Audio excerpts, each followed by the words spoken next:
Hello students, relativity and electrodynamics के पिछले video में हमने इलेक्ट्रोडायनेमिक्स की कुछ महत्वपूर्ण परिभाषाएं देखी थी। अदिश क्षेत्र की प्रवणता, सदिश क्षेत्र का डाइवर्जेंस, कर्ल, विस्थापन धारा की मुख्य विशेषताएं के बारे में जाना था।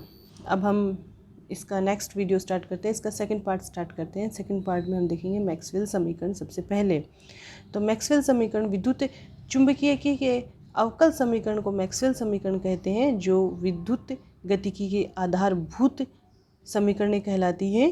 इसकी सहायता से विद्युत चुंबकीय तरंगों की उत्पत्ति और उनके व्यवहार की व्याख्या की जाती है कि विद्युत चुंबकीय तरंगें कैसे उत्पन्न हुई और किस तरह से बिहेव करती हैं। मैक्सवेल ने विद्युत और चुंबकीय क्षेत्रों के 4 नियमों की बात की थी। पहला था स्थिर विद्युतिकी का गाउस नियम, मतलब जो विद्युत और चुंबकीय क्षेत्र थे उनको मिलाकर उनके कुछ नियम थे, उनको मिला करके मैक्सवेल ने 4 समीकरणें दी, जिसमें से पहला नियम था स्थिर विद्युतिकी का गाउस का नियम।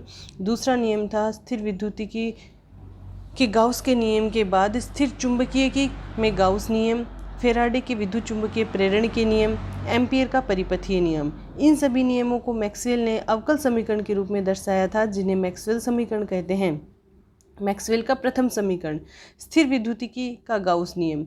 गाउस के अनुसार किसी बंद पृष्ठ से निर्गत कुल विद्युत फ्लक्स का मान बंद पृष्ठ द्वारा परिबद्ध कुल आवेश की मात्रा Q के 1/ε0 के गुणनफल के बराबर होता है। ये हम मैक्सवेल के स्थिर विद्युतिकी में गाउस नियम में पढ़ चुके हैं, तो इसी को मैक्सवेल ने इसी से प्रथम समीकरण बनाया था। तो गाउस का नियम था phi E = Q/ε0। यहाँ से integration of with respect to surface E vector dot dA vector is equals to Q/ε0। ये एक नंबर इक्वेशन दे देते हैं। आयतन आवेश घनत्व कहता है कि ρ = dQ/dV होता है। तो अल्पांश आवेश वितरण के लिए dQ हो जाएगा ρ dV और Q हो जाएगा volume integration close integration of ρ dV। यहाँ से हम इसका Q की वैल्यू पुट कर देंगे तो हमारे पास आ जाएगा surface integration E vector dot dA vector is equals to volume integration ρ dV/ε0। Equation number 3 Gauss के डाइवर्जेंस प्रमेय कहती है कि surface integration of E vector dot dA vector is equals to volume integration divergence of E को del dot E dV भी लिखते हैं। तो ये आगे 4 नंबर इक्वेशन और 3 नंबर इक्वेशन में 4 नंबर इक्वेशन की वैल्यू पुट कर देते हैं तो हमारे पास आ जाता है close integration V del dot E vector dV is equals to 1/ε0 close integration V ρ dV। यहाँ से डेल डॉट E vector आ जाएगा ρ/ε0। Equation number 5। तो ε0 को इधर ले आते हैं तो ε0 del dot E vector is equals to हो जाता है ρ del dot ε0 E vector is equals to ρ आ जाता है। यहाँ से ε0 E को हम लिख सकते हैं D। डिस्प्लेसमेंट करंट के लिए del dot D vector is equals to ρ हो जाएगा। ε0 E is equals to D होता है। तो इक्वेशन 5 और ये जो इक्वेशन नंबर 6 आई है del dot D vector is equals to ρ, ये मैक्सवेल का प्रथम समीकरण कहलाता है। यह गाउस के नियम का अवकल रूप है।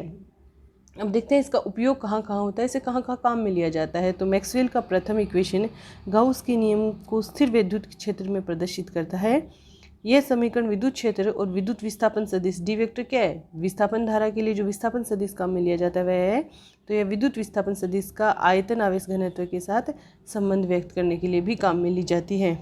अब बात करते हैं मैक्सवेल के दूसरे समीकरण की, स्थिर चुंबकीय में गाउस का नियम। मैक्सवेल का प्रथम नियम स्थिर विद्युतिकी में गाउस का नियम है, ये चुंबकीय में गाउस का नियम है। गाउस के अनुसार किसी बंद पृष्ठ से निर्गत कुल चुंबकीय फ्लक्स का मान सदैव 0 होता है। तो close integration over surface B vector dot dA vector is equals to हो जाता है 0। इसे इक्वेशन नंबर 1 दे देंगे, इसको हम अवकल रूप लेंगे, वही मैक्सवेल का द्वितीय समीकरण कहलाता है। तो गाउस के डाइवर्जेंस प्रमेय से surface integral of B vector dot dA vector is equals to volume integral of del dot B vector dV। तो इक्वेशन 1 में इक्वेशन 2 से वैल्यू पुट कर देंगे तो volume integral of del dot B vector dV is equals to हो जाएगा 0। यहाँ से del dot B vector is equals to आ गया 0, जिसे हम डाइवर्जेंस ऑफ B वेक्टर भी कह सकते हैं। तो डाइवर्जेंस ऑफ B वेक्टर हमारे पास 0 आ गया। यह विद्युत इसकी चुंबकीय के गाउस के अवकल नियम का